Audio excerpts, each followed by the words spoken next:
Merci, c'est parti. Bonsoir, président SCCDP Odombo. Bonsoir, Nayo. Ouais, bonsoir. Bonsoir, Maman Oubalobana. D'accord, voilà, merci. Toza pena makambu ya mboka bato bazeli yo mwa mingi bato na dia badlandi ya diamant noir. Bakonzi ya diamant noir bayebisinga ke ndenge nini papa odo azoloba te makambu a ezoleka bato so bakiti Kinshasa. Mais poto banda nanu wana te totuni nanu ndenge tobanda na système na biso na diamant noir boni CCDP yo zali président ya CCDP bato nyonso bayebi yo bazolanda CCDP ezokende ndenge nini mouvement na bino oyebisa biso. D'accord, ça va. Merci. Tout d'abord, bonsoir à tous. Tozi mon retard il y a quelques minutes. Ndenge toyoka kiki toyoka kito banda na juste ozunga pe nazaki libanda tina kota na installé et téléphone pe bazaki quand même moi la perturbation mon mais c'est ça va. Donc CCDP ça bien, ils allaient groupe de pression, il y avait résistant. Tout ça très bien. Ok, boza très bien, mais vos réactions à venu le tomoni président Sika Abimina Congo où ils allaient Félix Tshisekedi mais bino bolobi le roté tozo comprendre donc vous sepeli parce que marambo sili donc combat est koufi sili déjà tout va bien. Bon, d'accord, Gisèle. Au moni problème ezali on a tout d'abord poser question na menga na komeka ko décortiquer ngo un peu na ba possibilité belé.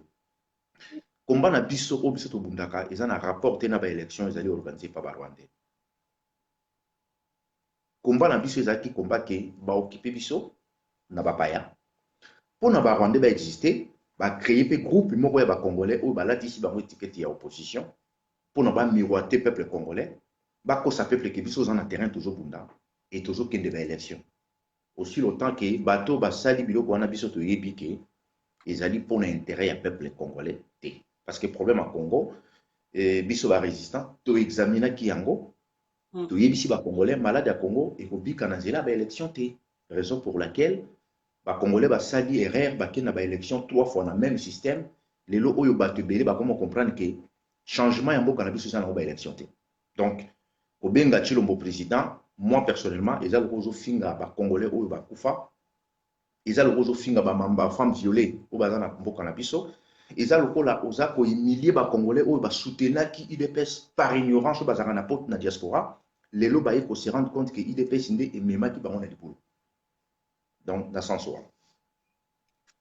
Mais biso no sotoza ki ba peuple congolais to bande ko luka président ya Sika Bima et que Kabila Kendi.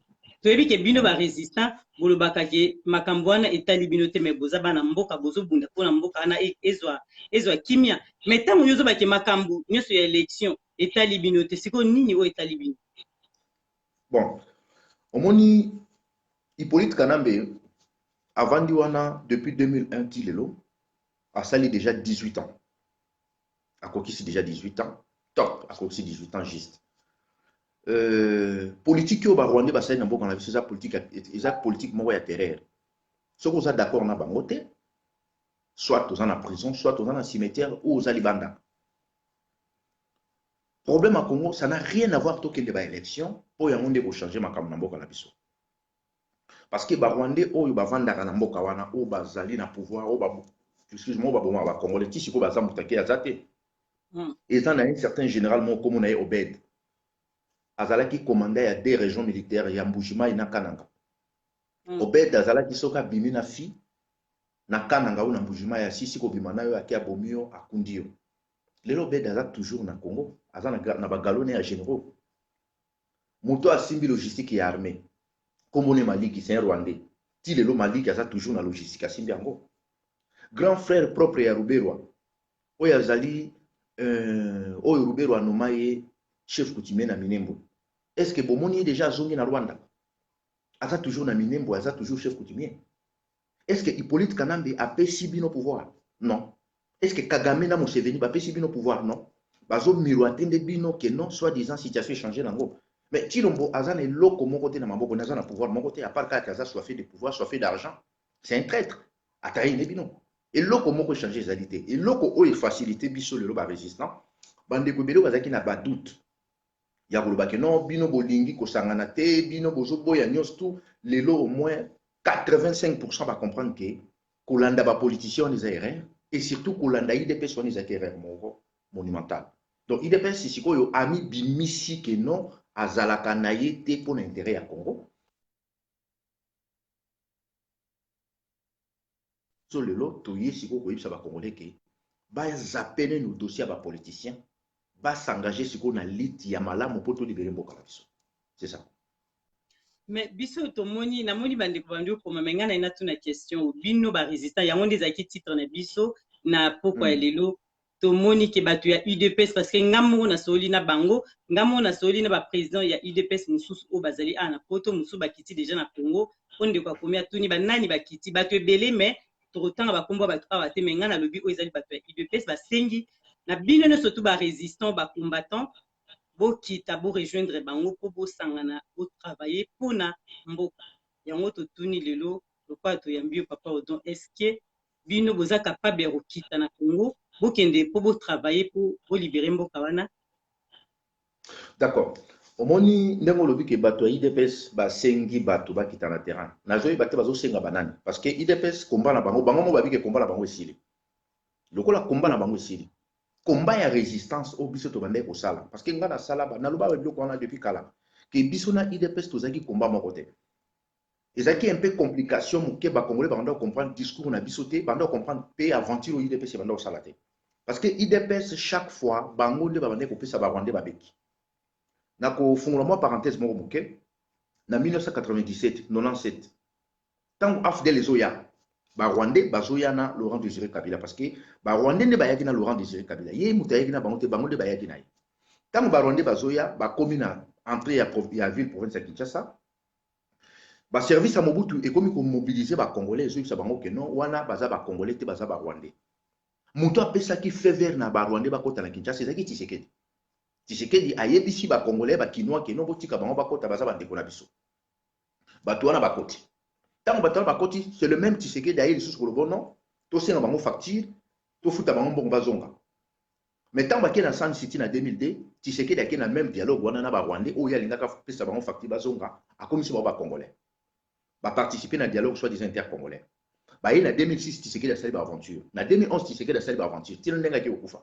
Sikoyo a passé bâton et pas mona na ye. Donc IDPS a tikala jamais ko lutter pour l'intérêt ya Congo. IDPS jamais alitaka pona kobenga na Mobutu na pouvoir preuve année Tshisekedi azaki maire ami ya Mobutu lelo makambo tokomi nango lelo ekomi ke ba congolais bazwi IDPS ndenge ni babande ko se comporter en face na biso lelo IDPS eza lisusu ya kobomba te ba trahir Congo. Chilombo a signé ba contrat moko oyo soki ba congolais ba moni yango et ozala scandale. Na problème ya kolobela sous makambo wana te ezali ke IDPS asali choix na ye andimi kokota na système ba Rwandais andimi kokomisa kanambe partenaire na bango officiel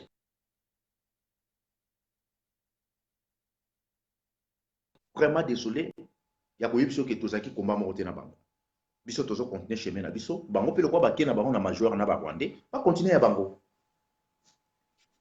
Mais likambo makambo oyo biso tosoli na yo lelo tolobi namoni kombo moko oyo yo ozobenga nayebi te pourquoi ozobenga kombo wana epai ya Félix ozobenga Fantomas. Fantomas elakisi nini parce que biso tolinga to comprendre nyonso ntango opesi kombo ya Fantomas eloko nini oyo asali ya komi Fantomas oyo filme totala kala elakisi nini signification yango eza niti nini na kombo Chilombo nazobenge Fantomas parce que façon alati bilongi ya bakagame na Museveni na Kanambe bino mo bo comprendre nango te. Garçon wana ateki penza mboka wana sans état d'âme.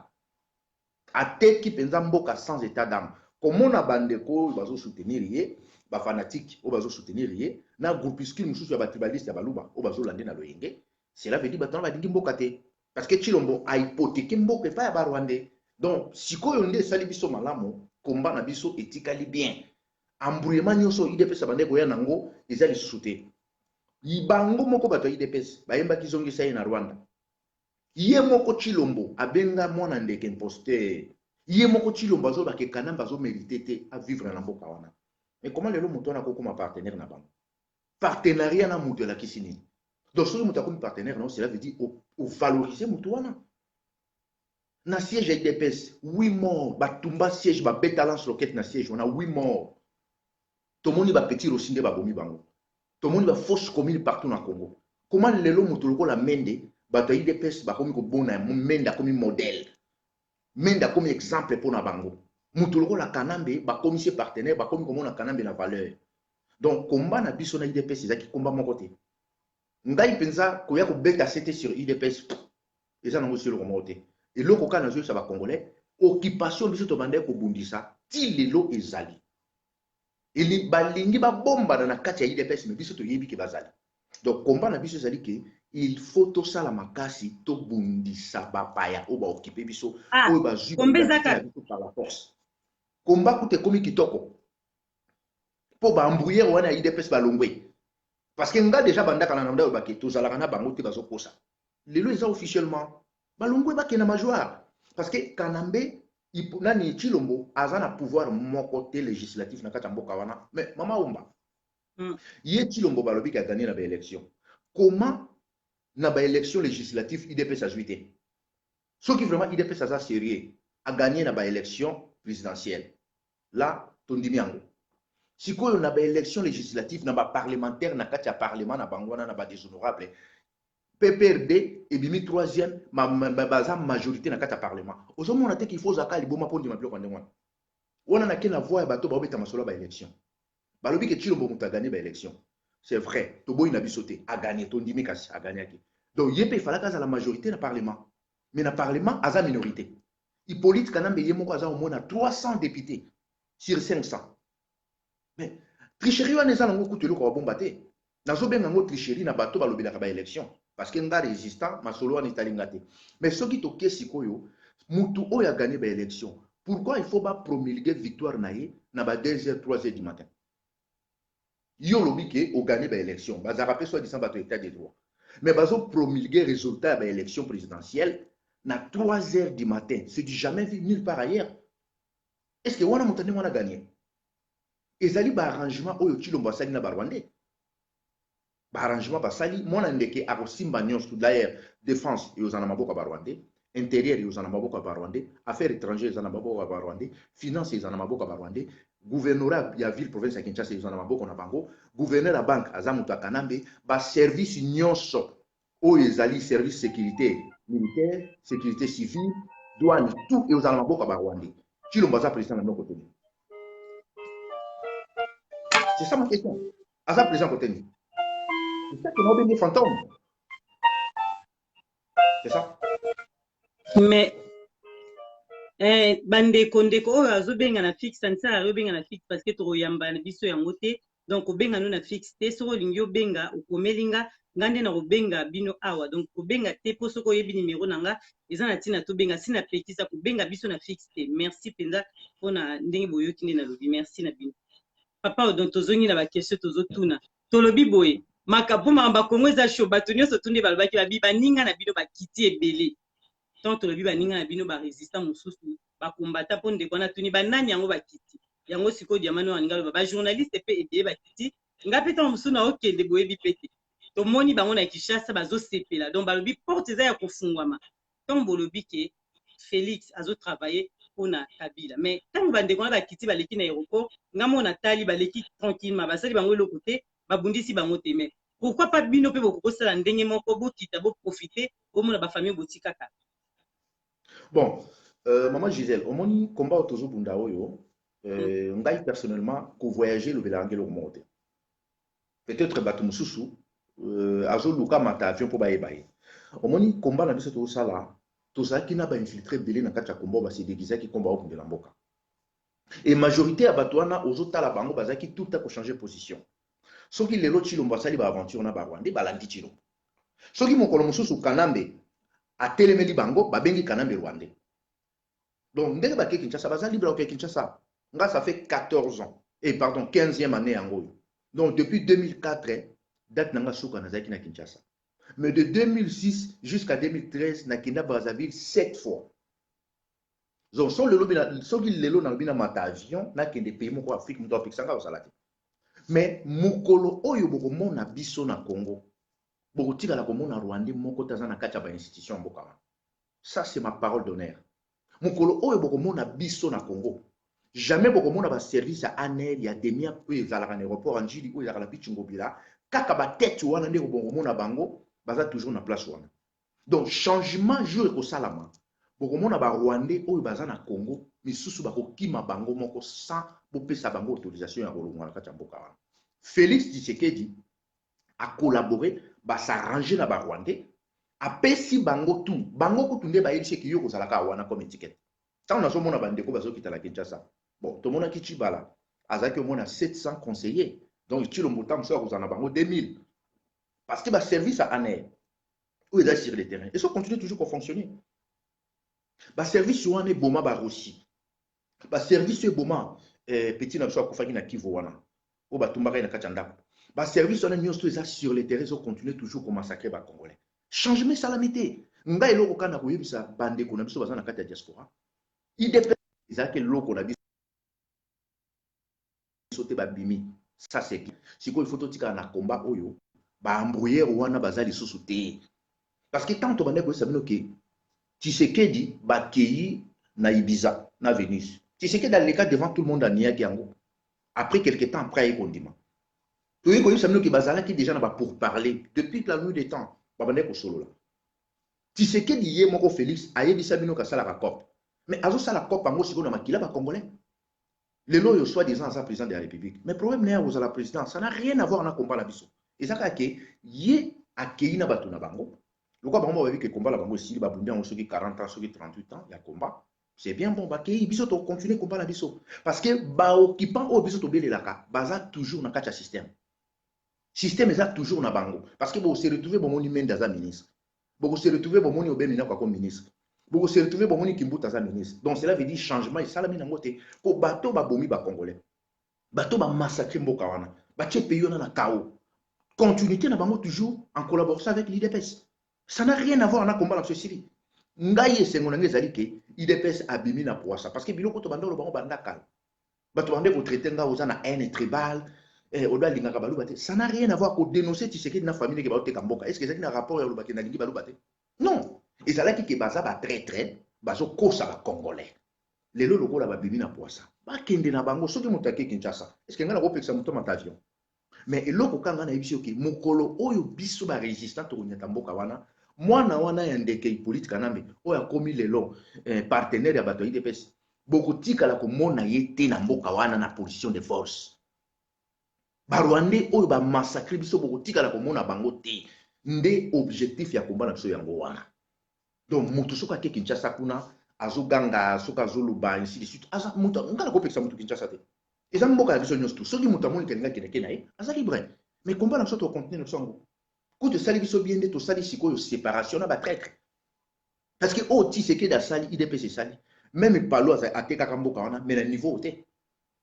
IDPS pena ateki mboka penza malamu bien. Donc lelo yo mutu lokola Kanambe a commis partenaire na bango mutu la Kanambe a commis na titre moko honorifique na kachamo kawana. Ça c'est la haute tradition biloko tolo bango kala. Donc IDPS ezalaki nango wana kaka pona ko détruire le peuple congolais. En plus babandi yango depuis kala to bandi déjà na papa na Tshisekedi to kiti na mwana. Donc chaque fois bazalaka ko embrouiller ba congolais, chaque fois bazo memaka ba congolais. Donc soki biso toza ko orienter bato na voie ya libération, IDPS ezalaki toujours place wana pour nous désorienter les Congolais. Parce que ça plusieurs fois. Bato bazo sepela ki bazu pouvoir. Bato bazo sepela ki ba Kinshasa. Est-ce que nana pekisi ba? Parce que na moni bazu ba ke Congo. Est-ce que pena pona ko kene Kinshasa? Soki nga na lobi le na ke na Congo. Nazana ilamba na somba te. Nazana mo belé na ozwanga na ke. Nazana ba valise be na okanga na ke. Mais na ko kende te pona satisfaire li bomunanga. Et bongo batu oyo lelo bazali na ba cimetière na ba fosse commune. Ba am na bango ko lelati. IDPS wana ye moko ba boma batu na kati ya siège na ye. Lelo to moni ba Rwandais misala ba sayi na kati ya mboka na biso. Félix aza na pouvoir na armée te, aza na pouvoir na sécurité militaire te, na sécurité civile te. Ako contrôler le moko te. Aza président na modèle ni, na ebité président ko bozo benga aza président ya Ligablo na bango wana ya IDPS ya limité. To aza président ya groupe ya ba fanatique ya ba luba o bazolanda ye. To aza président banani po ngana zolinga na yeba. Ta mosusu ngani na zo comprendre question na binote. Parce que na tika la ko mona te mutu momi ba promulguer donc ba nommer na 3 heures du matin. En plus bato IDPS bazo ka sonité ba ba ke bango baza bato état de droit. victoire Nabino va se promulguer à 3 h du matin. 3 h du matin, va se promulguer, bien vous gagner, mais c'est que vous avez ma bombe. D'ailleurs, les victoires Moutako, c'était un angotin. Hippolyte Kanambe, basali ba arrangement. Est-ce que vous voyez que Kagame na Museveni bazaki na Kinshasa? Mais Kagame azaki d'accord te. Kagame azaki d'accord te lingaki kita bango basengeki bakita na kin balinga baki ko contester makamno selekaki wana siko ndenge ni yolo baki azaki na Kinshasa basoli suna bango. Kagame azalaki na Kinshasa, Chilombo azalaki na hôtel Béatrice côté Bacheye, Kagame na Museveni na ba service na bango bazalaki na hôtel du Fleuve. Basololi na ndenge ngano to solabo. Ya zaki on na ba service muso ANR. Bango ba yebisi ke yo kozala comme président, biso moko to kosala gouvernement na biso to pesio au promulguer yango. Ba service nyonso o biso to zala ngo eza problème na yo te. Yo tigalaka kozala soki président na yo na bondo mona na Kinshasa mona ndeke paza na cortège na ye. Ba mende ba otambola ndi ba tambolaka ba kimbuta ba oza toujours na ba cortège na bango ba 3-4 jeep na ba soda na bango. Chilombo pe akozala na ba fanatique na ye o mususu ba uti poto soki na yite soka o créer soki 2000 postes ba entourer ye ba zala na ye komba na biso nde komisiko malamu po IDPS ibandaki ko embrouiller komba oyo lokola ba bimi siko nde to tikali malamu elonga na oyebisaka ba congolais bozala na émotion te bo vivre toujours par émotion te parce que makambo to bande ko yisa binongo depuis banda kalaki biso na IDPS toza komba moko te mais ba congolais ba yokaka toujours na retard conséquence nango yango yo. Donc, problème na biso lelo, IDPS loko la kei. Azalaka déjà na biso te mabanda okosa. Loko IDPS abimi a komi na kati système, ça c'est bien. Biso skoto lukande ni to sala. Parce que Museveni na Kagame basala ki choix entre la muka na cash, ba monike et pas ya cash, ba kozala quand même na profit ebele ba ozama makambo ebele parce que la muka tam suspect ba koki ko banga ba contrôler bango à 100%. C'est ça. Donc moni basali choix mais bango nyoso bazaki batuna bango.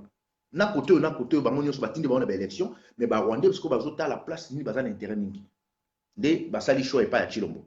Donc Chilombo déjà ninga zaka na Uganda pas Museveni assidien dia ba biloko nyonso tout ba ko sali rappel sous na Kenya en plus le 30 le 31 na Butu Kamere Chilombo bazala ki pas ya garçon moko azobenga mana komba Fortis Fortina Before ye mutaza coach ya Chilombo bazala ki na ndaku na ye baliaki ensemble na Butu donc masole belé ba betaki ba paki na sens wana makambo oyo bimisa yango eza parce que linga IDPS te po biso to bio banda kala yo zaka na ena makasi na contre IDPS okuma toujours makambo mabe na Facebook na biso to landa yango eza parce que linga bango te to parce que ozolobela ka mboka pona ba pepe nyonso.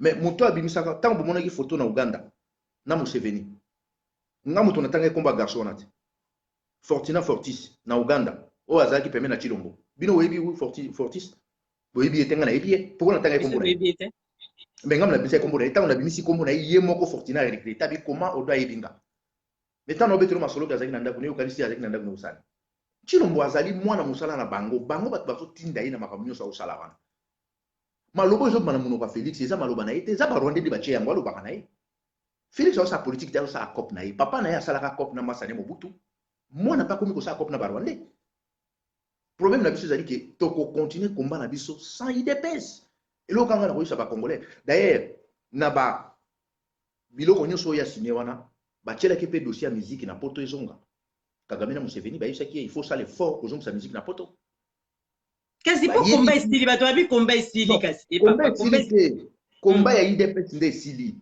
bango ba aventure ya IDPS estili parce que ce sont des aventuriers aventure na bango estili ba kende pour Kagame na Museveni souci na bango ezali ke soki musique ezongi na poto une grande partie ya ba congolais ba ko se focaliser sur na makambo Congo te ba otela sko musique parce que souci ya Kagame na Museveni yangwana balingi musique ezonga parce que so musique ezongi na poto pona bango ba yebi ke non une grande partie ya majorité ya diaspora ba bando beta bango ko masola musique ba bosa masola Congo parce que le quoi to bloquer côté musique ba congolais nyonso olinga makambo so linga ngote ba tu nyonso ba braka siko miss na bango vers makambo Congo. Donc, le coup de Makamba Congo est très important. Parce que le distraction, longola une grande partie à Batou. Nakata Makamba na diaspora. Et tu l'as assuré, Museveni na Kagame, que non, à cause ça, les forces ont sa musique na poto. Là, tu es bien. Donc, tu as signalé déjà à Congolais pour pas comprendre et le connaît des zones de ça.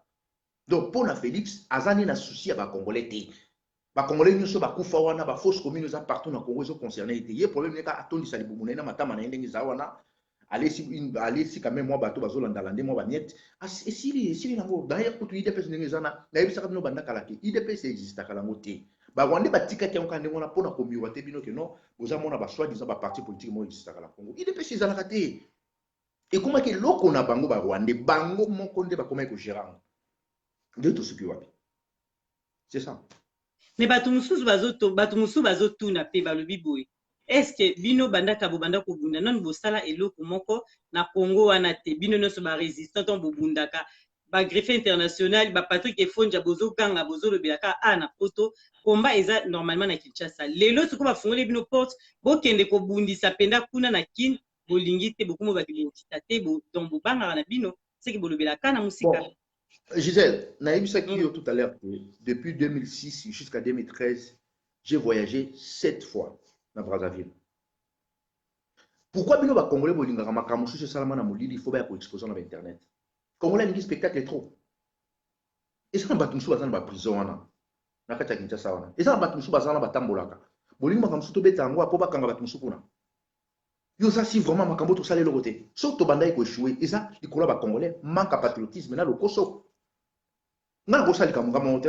Sauf to za 4 5 6 7 8 moko na biso akiko luba. Ake ko teka secret biso to sala. Est-ce que to za na force au le wana? Donc Congolais lingaka nyonso to sala molili to yebo tshela bino na internet. C'est ça. Ya mono moni ba Rwandais bazwaka bino na Jewana, ba saleli bino Genève na ba Rwandais. Bino nyonso bo se focaliser vers Genève. Dislocation salami na diaspora, groupe musu se ki ko soutenir ba Fayou, groupe musu ki pa Chilombo. Pour nani ne ba affaiblir ka résistance. Côté à Fayou, ba tikeli bino Pierre Lumbi. Pierre Lumbi a qui 12 ans, pendant 12 ans conseil spécial en matière de sécurité, il y a Hippolyte Kanambe. Tout un coup s'est retrouvé opposant. A comme côté Fayou. Kamere écoute déjà tu expliquer bino qui est Vital Kamere. Il est par exemple opposant côté à Chilombo. Ba accompagner bango. Moutoloko la Pierre Lumbi, azala qui directeur de campagne à Fayou. Banda ba aventure de Salami. Pierre Lumbi a lobi na minoni. Directeur de la campagne, il faut savoir que bango de ba gagner kiti. Ayeli bino ba preuve. Est-ce que ça nango? Est-ce que le barata makamboana? Non, azo lo baté parce que j'ai à baronde des ali comment diviser pour mieux régner na soko na bango quand débat gérer bino. Parce que là on a Sun City. Baké na Sun City, baké ko signer ba accord global inclusif na ba congolais, ou bazaki na soifé de pouvoir, soifé d'argent. Ba signer ba accord wana global inclusif na Sun City na 2002. Lelo oyo est-ce que okoki ko yebisanga kombo ya congolais nino signer ka ba accord wana ba Rwanda lelo na poche de force. Azate congolais moko to signer ka ba accord global inclusif na Sun City, azali na poche de force. Donc fonctionnement ya ba Rwanda soko lingo comprendre ngo bien, il faut à l'opportunité. Il faut à la moto à l'ingrambomoté, il faut à la moto à observateur pour comprendre que les jouer na bango. Donc bazo memabino toujours na chemin na bango, à faire des comptes ce sont eux qui contrôlent toujours la situation. Ba bandia mo bandakala. Ba memibino na ba élection, ba kena mino na ba dialogue, ba kena mino na ba accord, ba sali ba concertation. Ti lelo bango kandi bazana pouvoir. Donc ba congolais atozo yebisa bango que danger zali place wana bo kendete, ba okende na bango. Soki ba comprendre que ça danger, tant ba commencer la marche en arrière. On a monsieur comment il soit dès qu'on a vraiment un combat il faut que nous soyons Kinshasa combat il faut donc congolais azali mutu azaka na objectif té ya ndo zo mona lelo comme on a mutabio na za résistant le bon on a mutango té na comme na ngamo ya politicien oh non il faut que les gars élection solution dans l'élection ba élection bo ke yango 3 fois Gisèle une fois ba ko comprendre bino deux fois ça va mais il y a bien comme 3 fois là c'est grave. Donc, il y a un moni IDPS lelo pour nanga lokola ba bimi na poisa ba tunyo so ba comprendre IDPS izaki groupe ya ba collabo ya ba très très c'est bien bon siko to tikala na combat ya ba résistant. Mutu oyo atokotambola na il faut une étiquette na biso. Na lo ba reloko chaque fois. Musulman soka ke na mosquée. Ataza milliardaire libanda mais na kacha mosquée akokota kuna pieds nus. Donc azo respecter idéologie na bango ya islam. Jamais comme on a musulman dans la mosquée à la Bible, il faut ça na Coran. Jamais comme on a chrétien dans la église à la Coran, il faut ça na Bible. Mais comment va Congolais va ça la part des choses pour le le koso. En plus va rendre bien le koso. Il y a un autre monde qui donc situation ça ko perdire na mboka na biso pour na nini. Biso moko ba Congolais to lingi mboka na biso te mais to lingi mbongo. Vital Kamerhe na 2005 na Paris na Marche de Romois. Tout ça qu'on a marié moqué.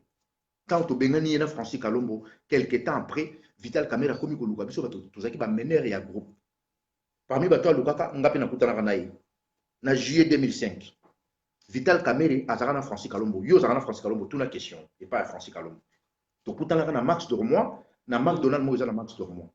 Vital Kamerhe ayebisinga clairement en face. Abi donc kanamba alandaki makambino bosali nde bobenganaki réunion na so PPRD, mais aza na besoin na quand même ba jeune to que nous sala pour to mboka. Naïbsa Vital Kamerhe na bi niet. Nga jamais omona nga na Kinshasa na kende ko collaborer na Rwanda wana. Na misu nanga Vital Kamerhe afungola diplomate ba héros. Azo kabila batu mbongo. Azo tala siko attitude nanga. Na beta ikara Vital Kamerhe ayibisinga bisoko ko yate. Yeba ke pouvoir na seko umela. Lelo na mona Kamerhe comme opposant. Mais il faut sa malade pour ndimai.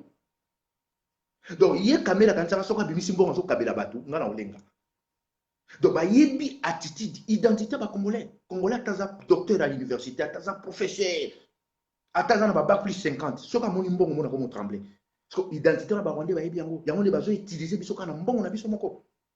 Ba élection oyo banda ba bandi ba aventure na bananga. Depuis banda ki ti na ndenge sili lelo, ba dépenser 2 milliards de dollars. 2 milliards.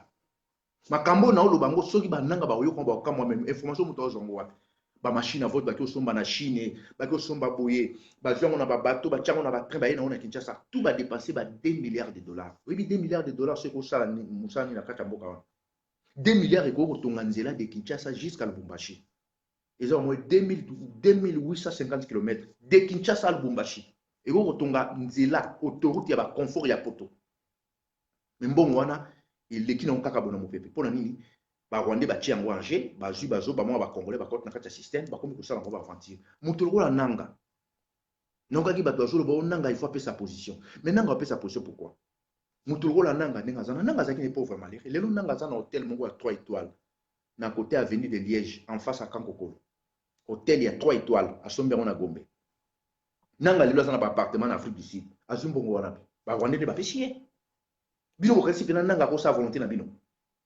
d'ailleurs na ba élection na ba information biso toza nango Chilombo azwaki numéro 3 même Chadar azaki libosa Chilombo ah bon mais oui wana nazo betela bato balobelaka makambo ba élection nga naza na moto ba élection te naza résistant mais loko eza makambo ya Congo ba doni nyoso to ba pesi biso yango parce que tozo ba information zo ta par-ci par-là tant toza na besoin nyoso ba besoin ya ba yebisi biso ke non Chilombo pour na tuni mutu wana bi me pesa na no ba élection le gagne ndeni abi non non non non Chilombo azwaki numéro 3 Chadari ko tazwa liboso na ye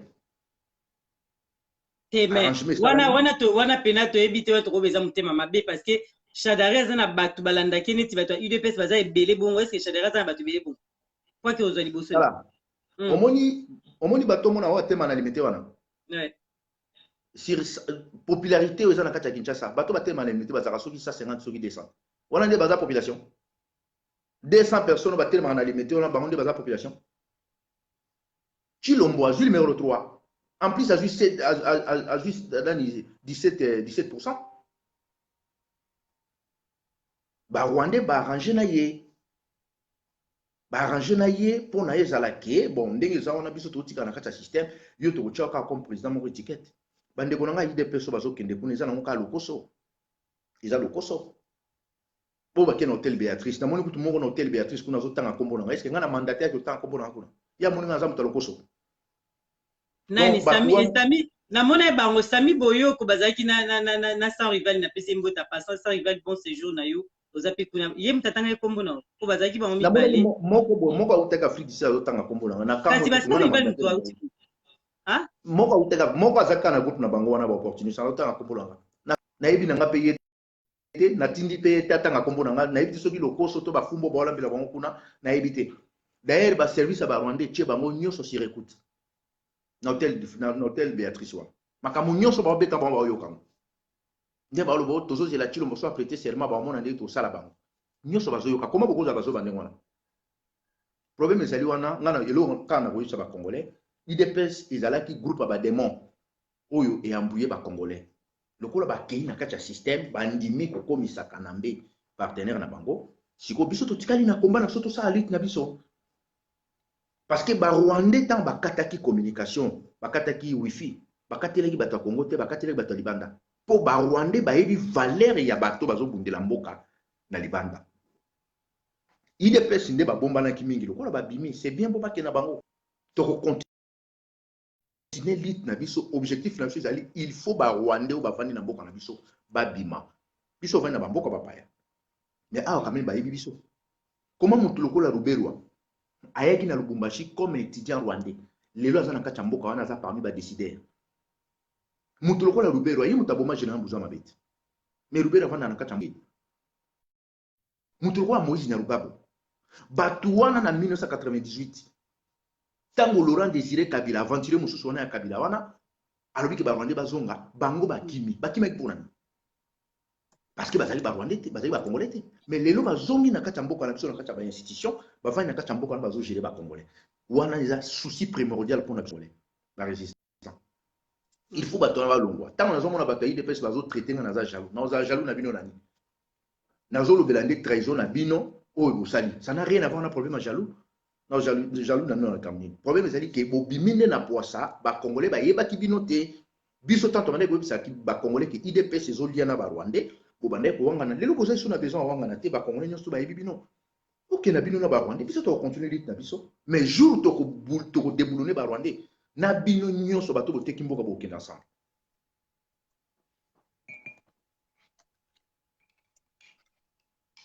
bande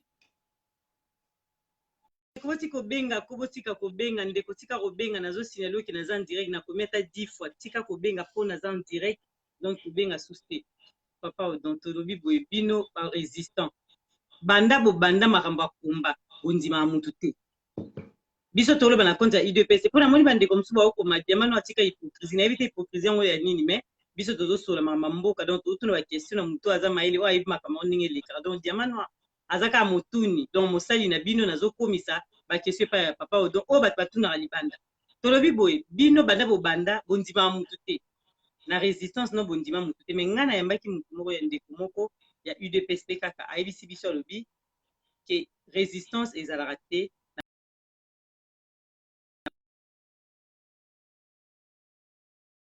katanga direct na mpo bande résistance ezalaka te na politique c'est quoi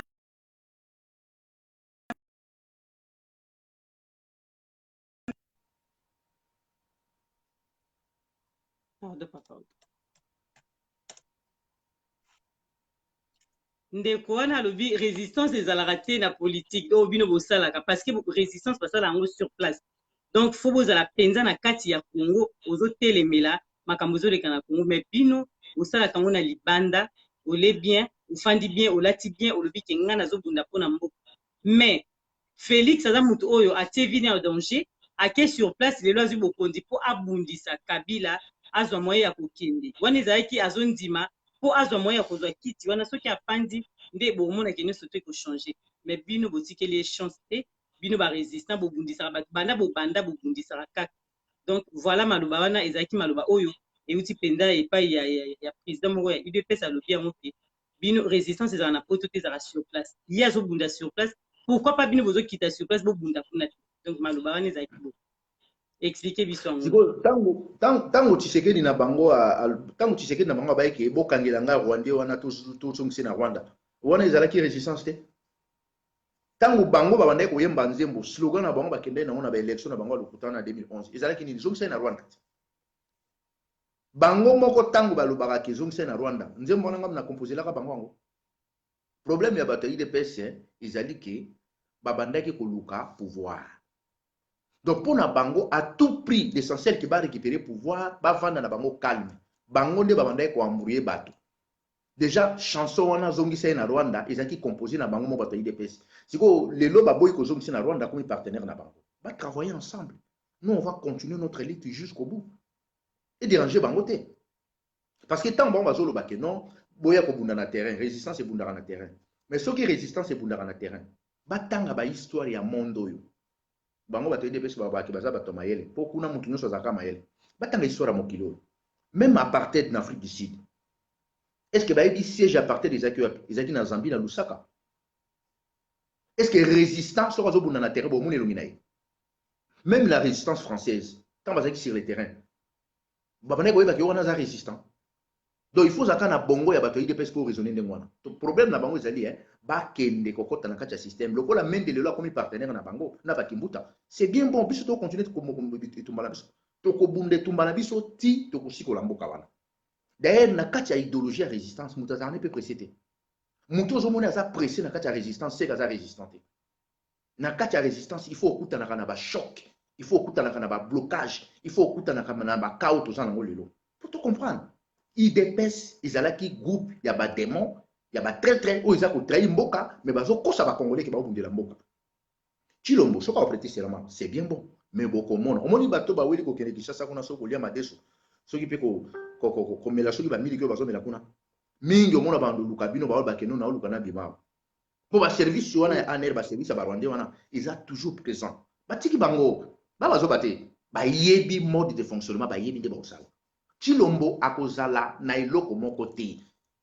Déjà basine vito nyonso esimbaka pouvoir ya mboka ezali ye te nde moto akozala nango eza barwandais mais à quoi ça sert bo bake bolibere mboka parce que mboka na biso toza na problème ke ministre ya défense il faut ezala congolais oyo azali nommé pas soit disant Chilombo mais Chilombo aotya motu te premier ministre eza ye te tout eza ye te déjà na parlement aza minorité bozomona te ke baza lokwa bato maboma koma bino bato bogani ba élection mais majorité na kati ya parlement eza bato oyo babimi 3e na ba élection. Mais bateau va bimi 3e mandat va commis majorité dans le Parlement. Mais le Parlement est dissoudre. Chilombo. Donc, ils ont un aventure basali, mais ba Rwanda ba simbisi de bateau IDPS touche. Wana na obenga ngo za ngo courte joie. Omoni bateau ba ki maman ba okende wana. Ils ont courte joie bateau bazo wela. Muto bundela kamboka ko za lokoso ya mbongo ta wela. Non. Biso to bundela mboka wana parce que même ba future génération ya ba koko na ya bana na biso ko ya ba profiter ba bénéficier na mboka wana. To moni to fani na mboka mindele. Au moins, mon délai est en cancer dans 6-1 an, Azokoufa. Mais Azosa la projet à 2030. Azosa la projet à 2035. Donc, cela veut dire que Bango va travailler pour la future. Mais les Congolais vont travailler pour la futurité. Dans le Moutrouwa Kimbuta, 12 ans, gouverneur, il y a province ville qui est à Kinshasa. Mais à détruire le Mboka, on a toujours à continuer dans le cas major. Donc, les alliés esprits africains, surtout les Congolais. Nga odon lelo, tout ça la lié tout mbaoyo. Ceux qui m'ont ici quoi, n'a servi Mboka moké. Après, n'a qu'est-ce que ça va faire dans la privé.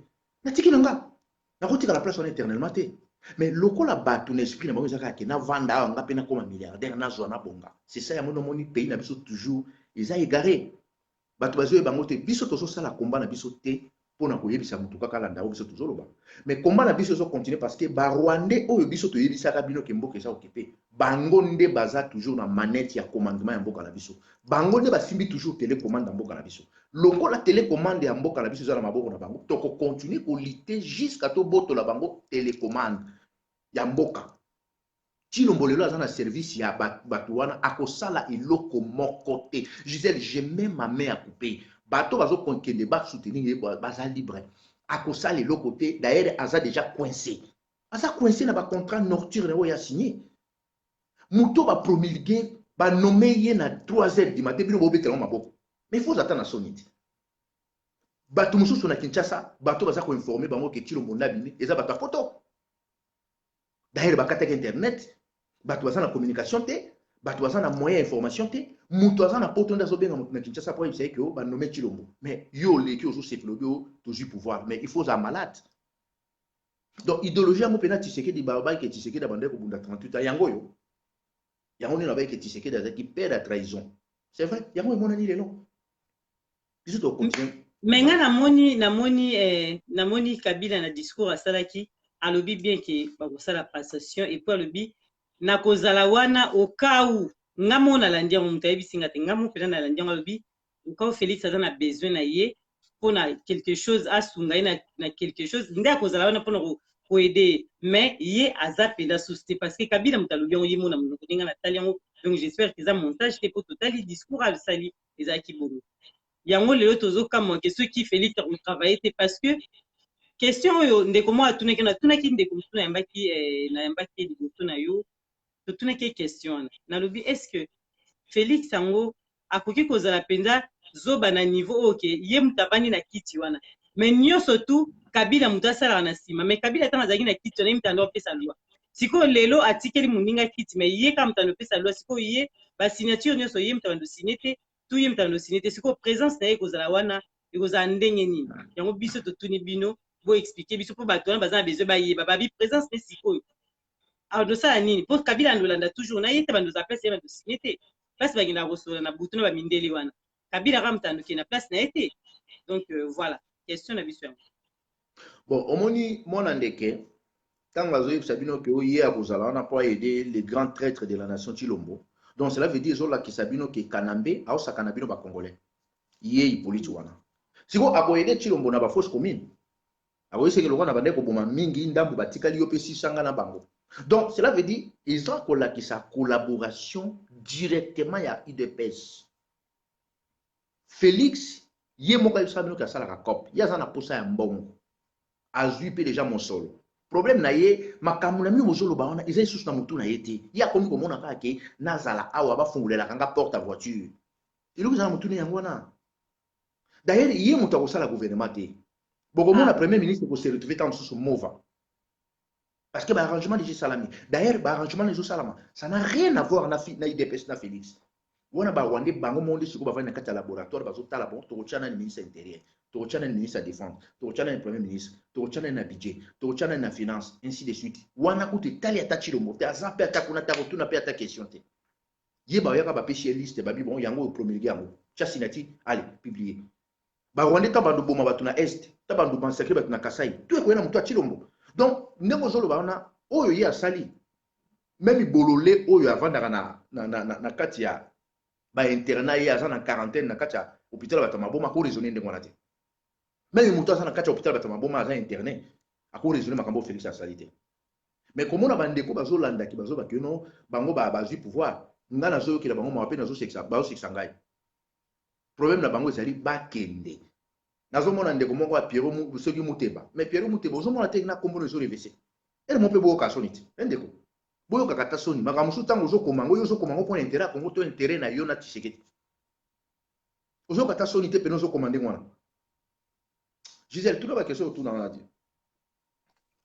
te toza na ntango na biso ya kotuna bakestion bandeko Pierrot Muteba tolobaki be totuna bakestion soki oza na baargument opesi donc makambo ozokoma eza nango na ntina te mais eza nde tuna nde question soki oza d'accord na likambo te olobi mpo mama mboka eloba ye mutu ata tuni question na répondre ye te asilisa babesoin nyonso kaka na kokoma ye azokoma biloko wana akanisi nga nazorespecte ye eloko ezosala ye ndenge wana akanisi ke baloba bazwi pouvoir non barwandais toujours baza na kati ya bokonzi wana erreur bango bazosala bakokanisa o biso baloba tozwi pouvoir ça n'a rien à voir d'ailleurs eza baloba nyonso te eza groupe moko ya bafanatique baloba eza pouvoir eza toujours na maboko ya barwandais bakoyisa ngo na langue nini Chilombo aza comme étiquette batie wana mpo basakana na ye siko bino nyonso bozokende Kinshasa totala so bapesa bino fonctionner total déjà ministre intérieur bino bato botia ye te premier ministre aza moto na bino te affaires étrangères aza moto na bino te défense aza moto na bino te est ce que bozwa mayele ntango bino bolobaki bozwa bato ya mayele mitu na bino esalaka selon cela veut dire bozwa banyama moto oyo banome économie ye moto asala gouvernement te bakotia bato kotia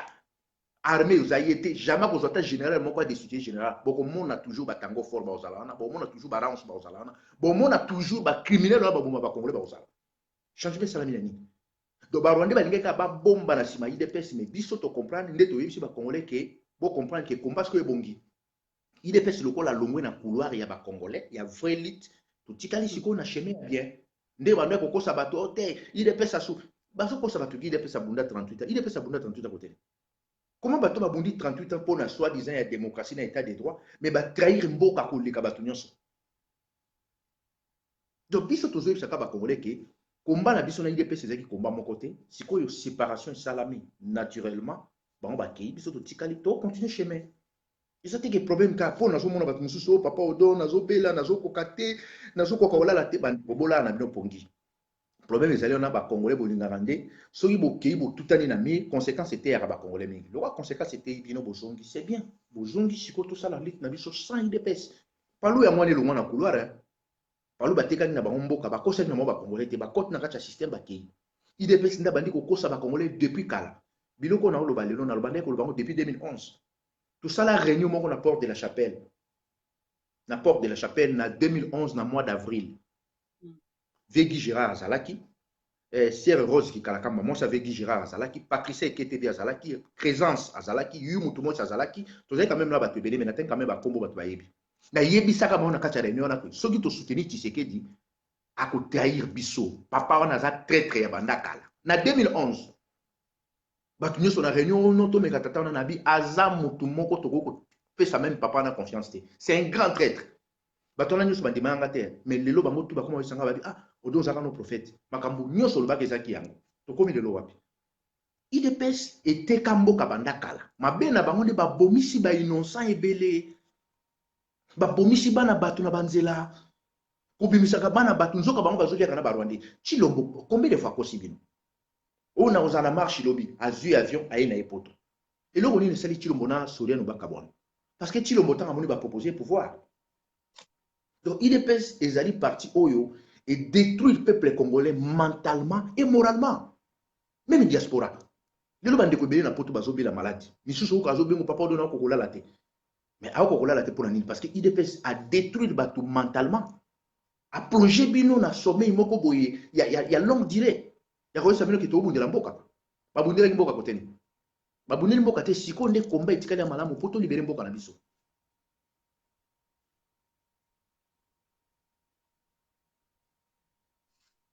Oui, Michael Archangelis, bato bazofinga o bazofinga bayebi na bango leo bazolinga te donc biso toza na poto pekisa bango kaka te soki moto afingi biso to continue mosala nde tozosola. En tout cas merci papa odondongo oza na biso ndimi koloba na Diamant Noir TV o bazolanda bokolanda émission na Diamant Noir TV o boye na retard botala yango na Diamant Noir TV bobeta na YouTube Diamant Noir TV nde bokozwa émission oyo mobimba nango ndenge tobandaki ti tokomi siko mais yango likambo oyo tokotuna eza question na biso oyo bato batunaka Diamant Noir atuna mituna oyo bato bazotuna ntongo mosusu bakomi mpa na yo te baleki nzela ya Diamant Noir po tozoma yo koma mpa na bino totuna bino bakestion balobi sikoyo kongo yango tokobongisa yango ndenge nini parce que nyonso tu eza mabe kuna mais sikoyo kongo po tobongisa yango fo ezala ndeni mpo mingi bazobela ndenge olobi mingi mpena bazolela babi batension ezosala bato mosusu babeli baestoma bamisusu bazolela o estoma ezosalanga mpasi nayebi nini nasala te sikoyo kongo yango tobongisa yango ndenge soki nyonso tu kuna eza mabe omoni bapourriture wana ya bamende na ya bakimbuta wana lokola système wana ezali parce que ndenge balobaka na adage mo na lingala babi lilala moko ya kopola ebebisaka malala nyonso donc bato lokola bamende na bakimbuta bakoki jamais kosala malamu na mboka wana ata botiki bango pendant 100 ans bakosala malamu te lokola bakohabite sikoyo ensemble na IDPS bakomi mutu moko bakomi bapartenaire biso komba na biso soki ezali ke toluka ndenge nini tokosala po tosauve mama Congo parce que mama Congo aza prise en otage na groupuscule moko ya baindividu oyo bazali main armée en collaboration avec l'IDPS sikoyo biso toluka ndenge nini tokosauve mboka na biso donc eloko biso tokosala tozocontinue ndenge tozocontinue komobilize bacongolais mais oyo tozosala mpe na molili ezali tokoka kotanda yango awa na réseau sociaux te parce que bacongolais balingaka mingi spectacle oyo nyonso bino bozosala boya koyebisa yango bato komba na biso nde ekomi malamu lokola bambrouillere wana balongwe biso sikoyo tozocontinue chemin na biso ndenge nini congolais sikoyo tokooriente peuple congolais na voie ya victoire nakopesa exemple moko touti komona bakataki internet pendant 20 jours na Kinshasa. Oui. Gisèle, yo oza sur internet oyo bakataki na Kinshasa bakatelaki bato ya Congo non barwandais bayebi force ya diaspora baservice ya barwandais eyebi komba oyo biso tozosala sikoyo bazotindaka bato bazoyeba te basous-estime komba oyo biso tozosala parce que komba na biso ezali na valeur te balinga bakata internet pendant 20 jours te d'autant bakataki internet bakatelaki nde biso neti yo neti ngai bandeko nyonso toza na bango awa bakati mpo bayebi ke communication bino na bato baza na Congo eza esu te d'autant bazongisi yango bayebi de la valeur na bino donc komba na biso ngai nayebi yango nayebi komba tozosala nayebi valeur ya komba sikoyo baservice ya barwandais na bato bazocomprendre makambo te bazolinga basous-estime komba yango bamona lokwa bosala biloko moko eza inutile mais barwandais bayebi efficacité ya komba biso tozosala non biso tokontinue toujours chemin na biso toyebi nini tozosala babiloko nyonso tilo baosala na barwandais na molili toyebi toza quand même informé toyebi ndenge ateki mboka toyebi ndenge ahypotheke mboka wana mpona baintérêt personnel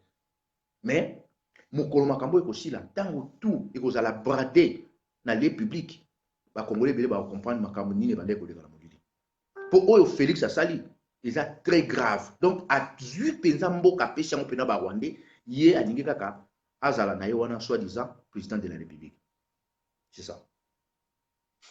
Merci mais totuni siko bino bozo proposer nini na bapepe congolais nde bazolela bino ba résister eloko ngana on proposer eloko biso ba résistance tozo proposer ba congolais tout d'abord il faut voir comment nous fixe batika kokenda à gauche droite parce que même Nzambe avant sala na yo moto alingaka pe moto akoma na détermination eloko mo azosala mabe ya ba congolais chaque fois groupe to mopepe moko bozoya ezomema bango okomona bato bazolanda n'importe qui problème eza na sikoyo lokwa bocomprendre ke bapoliticien wana baéchoué sur tous les plans bacongolais sikoyo bacomprendre malade ya congo eza nini oyebi motu soki azobela nazopesa exemple moko boye ya malade moto azobela neti cancer parce que congo eza na cancer moko généralisé soki moto azobela maladi ya cancer abandaka akomela bakisi ya cancer soki moto azobela diabete abandaka akomela bakisi ya diabete mais moto azobela cancer to azobela diabete mais omoni moko mosusu akomela kisi ya fièvre donc cela veut dire moto wana alingi kobika te parce que soki moto alingi kobika okomona moto wana akokangamaka na médicament oyo ekotraite maladi oyo azobela mais congolais toyebisi déjà bacongolais ke congo eza na problème moko ya cancer moko généralisé momona congolais r moko ake ameli kisi ya tibere r moko ake ameli kisi ya cancer r moko ameli na ye kisi ya fièvre r moko ake ameli na ye paracétamol au fur et à mesure loko eza kaka médicament ye azomona kaka eloko eyebikisa ye aussi longtemps ke médicament oyo azomela ezosala eloko moko na nzoto na ye te donc ekobikisa jamais ye il faut akvanda na médicament oyo ekosoigne maladi na ye donc eloko kanga na yosa bacongolais boyebi sikoyo ke barwandais basali aventure na idps na barwandais basangani komba na biso ezali ya barwandais lokola basangani na idps tokobundisa bango ensemble parce que idps sikoyo acollaboré officiellement na barwandais donc sikoyo biso tosalaki bato oyo bachangeaka discours bakendaka parci par là bozonga sikoyo na nzela toyeba ndenge nini tokomema komba na biso toyeba nini tokofocaliser ntango na yebisi yoki barwandais bazoconsidere komba oyo preuve ane bakataki internet pendant 20 jours donc so bakataki internet te c'est que komba na biso ezali considéré te eza considéré parce que bakataki internet eloko ka toyebisa bacongolais bazala sikoyo na eloko moko bazala sikoyo fixe mais na koyebisa bandeko bokanisa te ke tolalaka pongi bokanisa te ke tozalaka na komba ya facebook tozali mpe bato tozotambola kotambola na biso tokofilme yango te kotambola na biso tokolakisa bino yango te mais na nzela oyo tozokende victoire mpe ezaka na nzela wana mais nzambe alingaka bato bazala déterminé mpo bokóma na place bozokende tomoni bana israel ntango bazalaki na désert bakomaki na place moko basukaki bamonaki armée ya pharaon bana israel bakomi kolela bayebisi moïse babi mais comment tokomi tia il fallait totikala na biso na égypte mais nzambe loko ayebisaki bango ke bokokóma place na omema bino bakomaki place bakendaki na terre promise na Canaan. Donc biso aussi c'est pareil tokokóma mais problème ezalaki na tokokaki kocontinue komba na biso te na batraître lokola idps il fallaki babima lokola babimi sikoyo totikali libre tokontinue chemin na biso mais ezaka ke non tozala na motema ya kokanga motema mpe tokanga ceinture tokontinue chemin na biso tina ndenge tokokóma na objectif na biso c'est ça eloko nakoloba yango wana mais oyo tozosala na molili nakoki kodevoile yango te badémarche tozosala nakoki koloba yango te ngaka nazonourrir bino na espoir bozala focaliser botikala ozage na nzela oyo biso tozokende tina nde tokokóma trahison ya idps c'est déjà bon tocomprendre yango baza déjà kuna Tshisekedi Félix c'est une étiquette akonome na ye ministre moko te akosala gouvernement moko te nyonso barwandais nde bakosalela ye bapesi ye bacontinue chemin na bango na barwandais bamassacre oyo nyonso bandoleka tokokóma otyango siko na motu na ye parce que ye moto bakopesa ye signature ya lokuta mais aza na pouvoir te lokola aza soit fait de pouvoir soit fait d'argent ye moko ayebi ndenge na koshire basitation na ye biso tokocontinue makambo oyo bato bake Kinshasa oyo bino bokende ou pas non biso tokokende te baservice ya barwandais eza toujours en place et contrôlé bacongolais non jour biso tokozala wana baservice wana ekozala lisusu place wana te ça ezali objectif na biso barésistant eloko mosusu nango yesu yango wana eloko mosusu eza te mpona ntango no question ya ndeko oyo ya Dadi Pelani alobi mama Gisèle tuna s'il vous plaît soki Fayulu azwaki pouvoir est-ce que alingaki azala na pouvoir na baministère nyonso soki ezalaki Fayulu moto azwaki ye alingaki azala atravaille ye moko azala na baministère nyonso na mabuku na ye ndenge Félix apesi baministère nyonso epai ya Kabila question ya ndeko eza bon. D'accord, bon, ndeko ndenge otuni question wana déjà na calendrier barwandais jamais balinga qui va faire passer Fayulu là non parce que problème à barwandais balingi muto az imprévisible été malgré même l'amour que ça na kati même barwandais bando contrôler tout bazo contrôler l'amour ka bazo contrôler pe cash wana mais basali choix na maillot faible au bango bazaki na besoin na ye maillot faible ezaki DPS Félix basali choix donc likambo ya koloba ke soki soki Fayulu alingaki jamais koleka en plus soki bamekaki kopesa Fayulu eloko wana balinga ba comprendre que elingaki déséquilibré pouvoir na bango ya occupation elingaki déséquilibré pouvoir na bango ya occupation yango nomoni basalaki choix epai ya maillot faible oyo bobengi na kombo ya oyo nazobengi sikoyo na kombo ya les grands fantômes le grand traître de la nation Chilombo. Oh. Merci ndeko na banza ozwi réponse na question na yo mais ngana tuna ntango olobi olekaki omwamba on atikaki osisa maloba olobi baaventure oyo basalaki na Genève mais ntango yo bengi yango aventure parce que bango nyonso bazalaki esika moko bakendaki kolupa motu moko abima na kati na bango mais yo bengi yango aventure ezalaki osebase na nini na ndenge olobi mais Gisèle oza sur na pays lokola RDC bakende koluka candidat commun na 45 jours ba élection oza sûr bazaki baaventurier baza sérieux te candidat commun na bango ya soi-disant opposition na bango bolinga boyeba ete na 2017 bolinga boyeba ete ke tikali 45 jours bake na Genève fo abimisa motu moko non ezalaki baaventure bakende kosala bango baaventure en plus na Genève wana Museveni na Kagame batindaki baémissaire na bango wana baémissaire na bango bazalaki wana obemi nako azalaki wana me bomoni bona bavideo te donc tout est calculé pa bato wana. Comment bazolinga ba se retrouver ba ça la choix ya candidat commun batikali na 45 jours ya pouvoir ya ba élection. C'est ça. Ça sens comment? Merci papa Odon top et pesa biso moi 3 minutes tozo kota ndeko moka tuna question li Congo tozo kota yo tuna question toza pena na minutes muke otuni mutuna na yo awa nazokota bandeko nazokota mutu so bandika ko attaquer na bimisio donc toza akotuna question soko kotisi ba mutu moko donc cela veut dire faut kota tout le monde le quoi émission na c'est que koti tout le monde tolala wa te papa Odon wana autant de questions ya mutu c'est bon soko koti mutu moko il faut kota bat nyonso parce que toyokanaki ni na biso to kota mutu te à part ba question en commun. OK, en tout cas naza na respect invité nanga parce que c'est comme ça ceux qui invités à l'invité batuni question beaucoup maka totanga olingi papa olingi ka munguma mutu te ou quoi? Non, toyokanaki ke mutu akota te à part toyokanaki déjà na début. En tout cas na respecter maloba nanga parce que na loba kiango na ndima kiango il faut na respecter mo peza ki bongo olimbisi bandeko donc beaucoup maka ba question totanga ngo ndenge bolobi tozongi na makambo ya mboka likongo koma question na yo totanga les arabes na diamant on a respecté toujours mutu tango alingi te tant parce que na moni ke batu mususu ba komela nga pa nga ba ngi ba kota so pe na bi batana ba kota non parce que to kana déjà tanga pe na la makambo na mso sala mutu sa komi question na ye totangi pona moni ko mutu moko alibiki na zangi ndokita oh yango tolobi muta finga te mais les arabes bien so bo sel émission ba bangi ba tunu question ba participer mais c'est pas grave oya lingi ko finga pona lelo to yoki mukolo oyo akomona ke makambo na bande kolobeza yango jour wana nde yende mutuka okoma ndoki ngana olongwana ndoki kolanda bato bafinga te to baki bato bafinga te so bafinga pe bazo finga ngapi bato musu ba finga ngana za soba omoni ba question mutu moko akomi mena tangi yango te mutu alobi ke diamano ozotuna question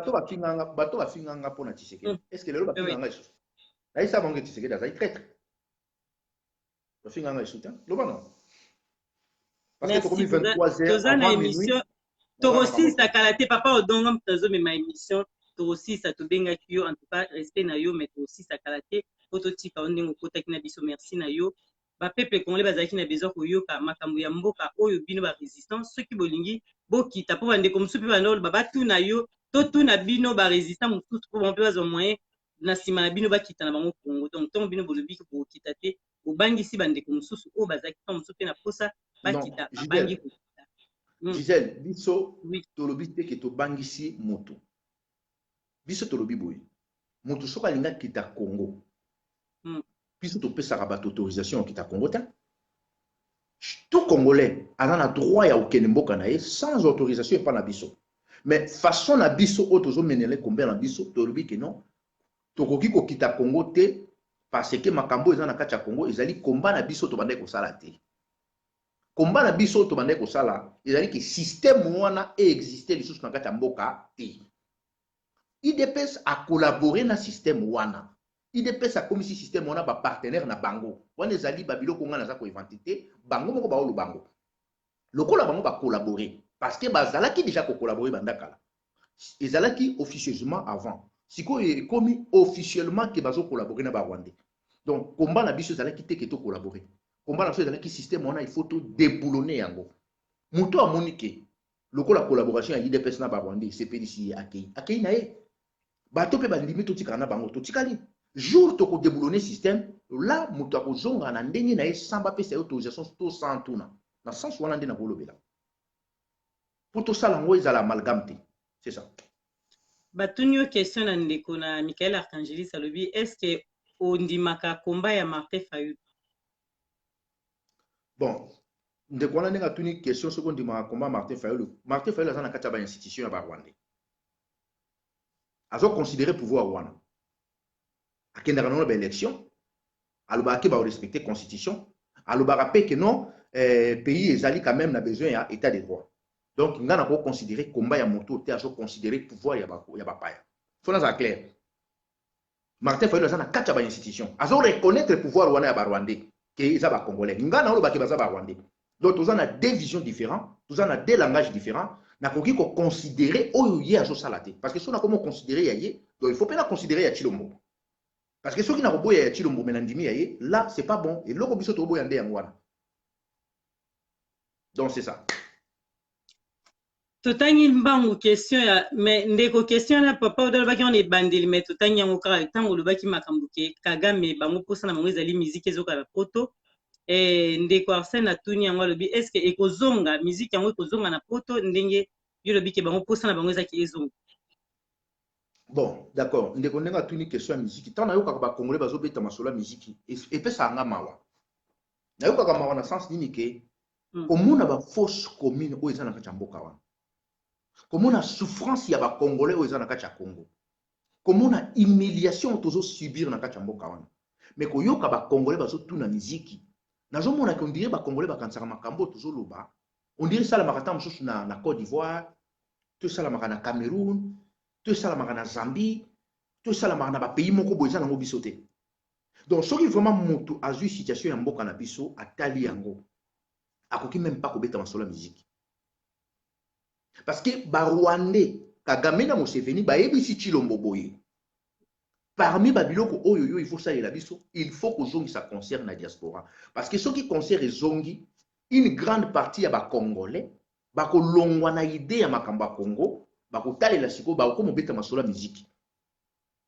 Soki ba ko mobeta masolo musique parti ko tika la wana ba zesu pe na force makasité parce que au moins ba Congolais biso to mona kama makamba mo veillé ba Rwandais ba yebi ko anticiper.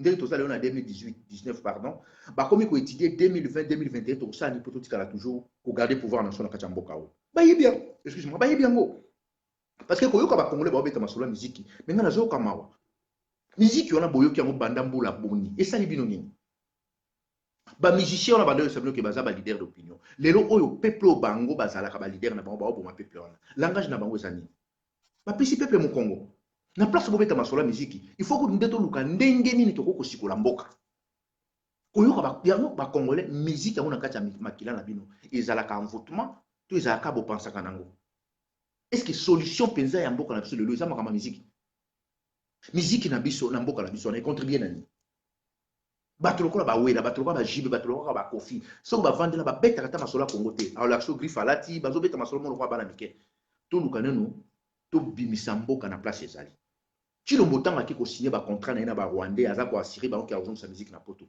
awe akuta na biso musique ezonga te lokola système on est changé te parce que beaucoup mona menda ko za la ministre tant bino bo mona menda za ministre bino ba Congolais boyebi ba danger ba dégâts au menda sali ba crime au menda sali na Congo mitema na mino ezande bo mona mutu lokola kimbuta za ministre e ko sala bino bena ndenge ni kati na bino koyoka ba Congolais ba beta masolo musique ngai penza elekela anga personnellement elekela anga na yoka mawa na lobaka est-ce que bato baso comprendre makambo to za na mona mboka na biso ou peut-être ba comprendre ngote so mutu aza na besoin ya musique afuti tike na yake na Kinshasa kuna kobina no ndenge odingi souffle no kaka mutu pa opekisa kozala te ba Rwandais soki bazoluka komba ya diaspora ici là po bayebi force ya komba ya libanda soki bayebaki komba ya libanda force nango te mbele basinkietaka te mbe batika biso libre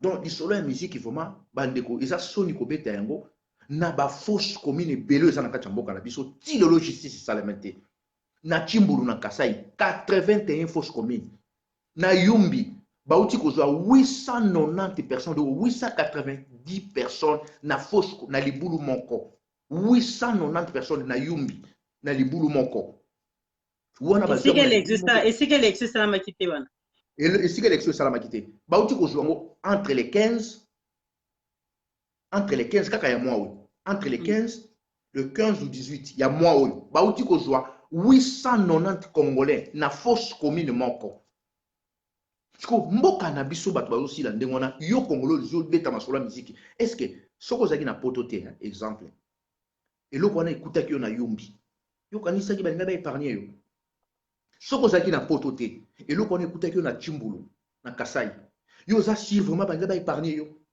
soko ozalaki na poto te massacre ya beni ekutaki yo na beni yo mpenza olingaki ozala épargne bokóma na point wana bokoyeba sikoyo ke koma tokobundela mboka na biso bato bakokufa wana ezali ngai na bino kaka différence ezali mpo yo oza mwa mosika nde ezosalaki barate yo mais soki ozalaki sur le terrain olingaki kosubir même sort komona bato ndenge bazolobela makambo ya Congo ngai ere moko edepasaka ngai ekamusaka ngai ça mais namoni ndeko moko akomi ya matos alobi papa odo finalement tozo comprendre te toza bouleversé bato nyonso tu baza kaka batraître donc olobi kota Martin Fayulu traître kota Félix traître sikoyo nani aza motu malamu nalobi boye bazali na kati ya bainstitution oyo ngai nazoconsidere yango te bainstitution wana eza ya barwandais nayebi te bakongolais bazoyokanga bien te bainstitution oyo bango bazali kobengama baopposant ezali bainstitution oyo ezali géré epai ya Kagame na Museveni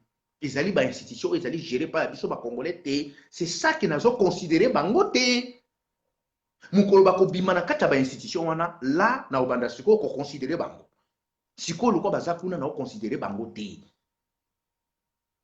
na sens wana parce que Pasteur Ekofo asala combien de vidéos asalaka vidéo moko te pourquoi Pasteur Ekofo asala vidéo kaka moko écoutez vie na ye na famille mobimba lelo baza na États-Unis ebongo bango bato babi babundaka na terrain pourquoi basinketaka te parce que Pasteur Ekofo azalaki na code na bango te azalaki na mot de passe na bango te réaction na ye ezalaki comme un patriote congolais quand eleki nde alobi barwandais bacomprendre ke moto tokogire te mova le même jour ntango ka basisi mesi mova ayaki komona apesi ye mbote ayebisa Pasteur Ekofo en face alobi oluki guerre na biso tokotala place ntomema o alobango ayoka soni te bango baza na kati ya bainstitution ya barwandais c'est ça le problème omoni makambo lisusu ya bakongolais bazolinga toyebisa bango en face te na Fayulu na Tshilombo bango nyonso baza na kati ya bainstitution mpo bazoconsidere pouvoir wana mais eloko eza différent na Fayulu na Félix aza na vitesse ya makasi ya trahison différence na bango yango wana Tshilombo aza na vitesse makasi mais bango tout baza na même service mais moko nde aleki moninga na mbango ah bon mais oui Tshilombo aza na ye pine oyo enyataka milangi enyataka biloko nyonso ezokenda mais Fayulu nde azokende quand même na cadence mais bango to baza na service moko parce que soko tali kota Fayulu Pierre Lumbi aza wana Pierre Lumbi aza nani aza tuti burundais azalaki conseiller spécial pendant 12 ans ya Kanambe a se retrouvé opposant comment totali kota Tshilombo Kamere ye moko tu babengaki Kamere beau frère Kamere pas awa le même Kamere Valentin Mobaki alobaki papa leka Kamere akutaki na Rwanda vidéo na bino nyonso bomonango mais Kamere azalaka toujours opposant Guignol oyo ya Lushima asalaka na RTNC aloba yango ye moko ke non aza na bapreuve ke Kamere a congolais te tomona kote Kamere akenda kofunda bango te apporter bango plainte pour la diffamation tomona te lelo oyo Kamere aza opposant eloko wana na mito bakongolais elobelaka bino eloko te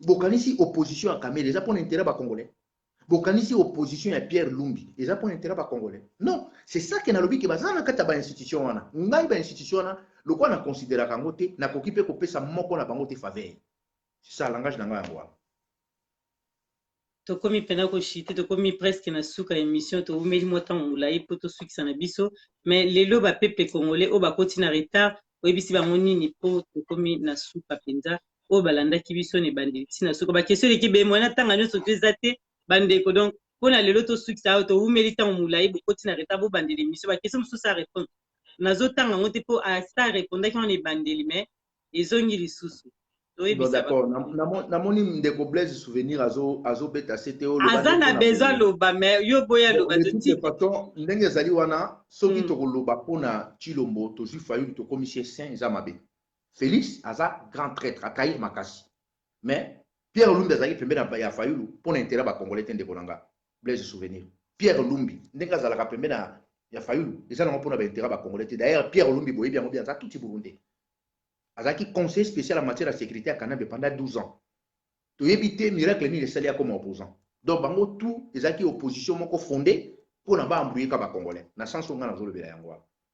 Elo nayebisi bacongolais séparation ya biso na bato ya IDPS esali biso malamu parce que elakisi lelo makambo tobande koloba banda kala ke IDPS azokosa bacongolais, IDPS azokosa bacongolais, bato ebele babandaki koboya. Lelo bato bandimi lokola IDPS akoti na kati ya système, bandimi kokomisa Kanambe partenaire na bango, bandimi kokohabite na Kanambe, biso komba na biso tokosala yango malamu lokuta ya IDPS sikoyo esili. Eloka na ngana loba yango wana la lutte continue to bongisa kaka ba moral na biso surtout bato ebele oyo bazaki déjà abati moralement.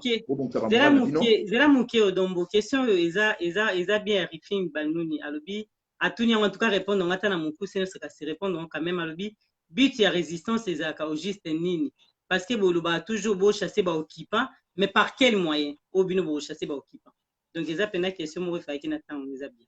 D'accord, ça va. Ndeko occupation tant que kataka ba communication ya libanda ba yebi valeur na ba yebi valeur à combattre au sala. Ce qui peut tozaka na mutu na Congo bato wana tofutaka bango te batelema na point moko boye teza ba congolais bazwi conscience au travailler na bango parce que ezali te ko biso toza na bato na Kinshasa. Non, bato na Kinshasa ezali te ke mutu moko futaka vana na point ezali ba congolais baza na conscience ba yebi danger ya mboka to koma ko travailler na bango ensemble. Total tozo travailler na bango to yebi pourquoi tant au Kanambe a déployer ka ba militaire ni na balabala na Kinshasa so déployer ba milice ni na kati ya Kinshasa asala ka yango po ba conserver pouvoir na bango.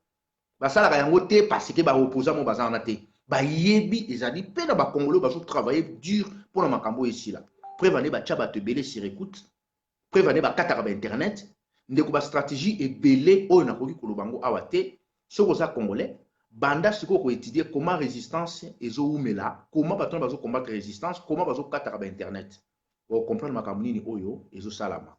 Donc politique na Congo est échoué parce que problème à Congo ils ont un problème politique. Na monde de comment problème ya politique na Congo ils allaient tous un problème ya occupation prévané ba sali ba dialogue belé et simbi na eloko moko te problème na biso tous en Angola lelo ils allaient que mboka ezali na maboko ya bapaya. Donc to luka ndenge ni to kosikola mboka ko luka kosikola mboka wana to koki ko ya koloba nyonso awate parce que ils allaient place au ba service ya batona pe zolanda biso ngana eloko kana ko ba congolais bateau bazalaki abattu, bateau bazalaki bakomaki déjà na désespoir, bozonga na espoir, bateau bazalaki kobela bolongola ba maladi wana, ils a lutte soki er moko o tomber, il faut la force au télément au continuer chemin.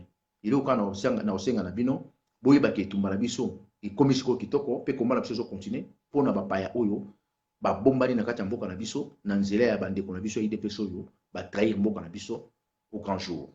Merci. Merci bato balandaki biso bino nyonso bozalaki na biso elongo tokomi na suka donc tosuksi émission awa wana bakestion mosusu bokoma ngo mbala nsima tokosenga eke bato bakota donc lelo lokola toyokanaki bongo en tout cas nga na respecta bainvité mpo mbala nsima tozwa problème te tosepeli na ndenge okotaki papa odon donc tosuksi na biso. Merci. Ciao, ciao. Ciao. Merci. Tokomi na suka en tout cas bolanda émission on a Diamant Noir TV oyo bokoti na retard to bandaki penza kala donc to umeli tango mulai na ba question ebele ezalaki on ezalaki musali na bino Gisèle Lumba Diamant Noir botuna ba question na se na kotuna ebokuma ba commentaire na kozata na